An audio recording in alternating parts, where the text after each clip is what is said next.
konjonktürel bir ekonomik sıkıntı var. İşte enflasyon, pandemi sonrası biz Türk ekonomisi dünyanın en hızlı büyüyen iki ekonomisinden birisiydi ve çok ümitli başlamıştık ama hiç beklenmeyen, hesapta olmayan bir şey çıktı. Dünyada büyük bir ekonomik kriz gelişmiş ülkelerde ortaya çıktı. Arkasından tedarik zincirlerindeki ulaştırma maliyetlerinin artması, enerji maliyetlerinin artması, tedarik zincirlerinin kopmasına yol açtı. Sonun %80'lere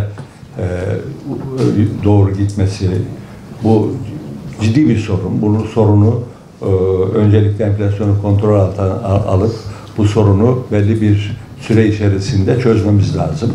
Türkiye'nin bu konuda avantajları var. Türkiye enflasyonu nasıl yenecek? Enflasyonun kaynaklarını biliyoruz. Bunların en başında işte dövizdeki dalgalanmalar ve bildiğiniz gibi enerji fiyatları geliyor.